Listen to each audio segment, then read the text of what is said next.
समय। रिटायर होने के बाद अब पापा के व्यवहार में अनेक परिवर्तन आए हैं। पहले वे अच्छी पोशाक के शौकीन थे, किंतु अब बेपरवाह हो गए हैं। अब मम्मी ही खींचकर उनके लिए ज़बरदस्ती कपड़े खरीद कर लाती है। अब वे हम बच्चों को अपने साथ बाज़ार ले जाने लगे हैं।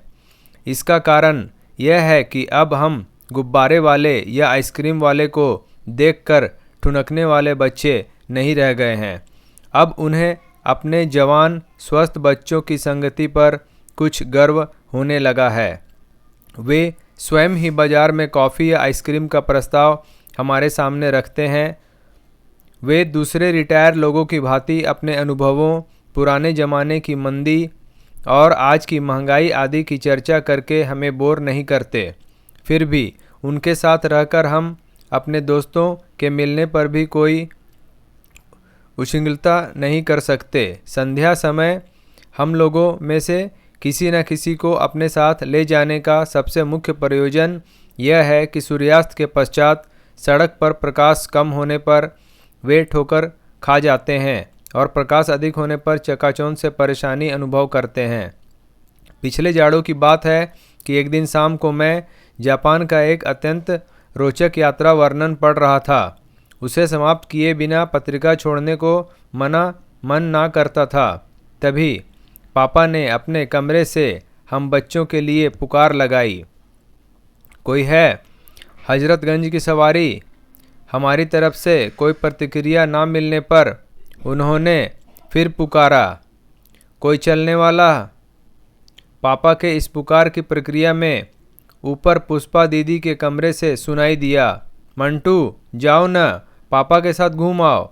मंटू ने अपने कमरे से पुष्पा दीदी को उत्तर दिया, तुम भी क्या दीदी, बोर बुड्ढों के साथ कौन बोर हो? मंटू ने अपने विचार में स्वर दबाकर उत्तर दिया था, परंतु उसकी बात पापा के समीप के कमरे में भी मैं सुन सका था। पत्रिका आंखों के सामने से हट गई, नज़र पापा के कमरे में चली गई। पापा ने जरूर सुन लिया था। जान पड़ा वे कोट हैंगर से उतार कर पहनने जा रहे थे। कोट उनके हाथ में रह गया। चेहरे पर एक विचित्र विष्ण सी मुस्कान आ गई। कोट उसी प्रकार हाथ में लिए कुर्सी पर बैठ गए, नज़र फर्श की ओर, परंतु चेहरे पर विषण मुस्कान। कई क्षण बिल्कुल निश्चल बैठे रहे, मानो किसी दूर की स्मृति में खो गए हों।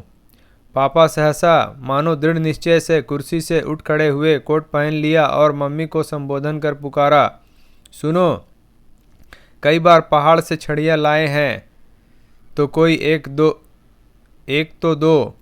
एक छड़ी उठाकर मैंने अपने कमरे में रख ली थी। पापा को उत्तर दिया, एक तो यहाँ पड़ी है, चाहिए? छड़ी कोने से उठाकर पापा के सामने कर दी।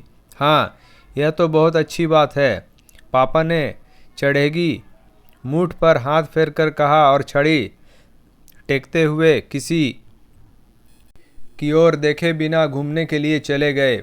मानो हाथ की छड़ी को टेक कर उन्होंने समय को स्वीकार कर लिया। दोस्तों, आपको हमारा वीडियो पसंद हो तो लाइक करें, शेयर करें, सब्सक्राइब करें। धन्यवाद।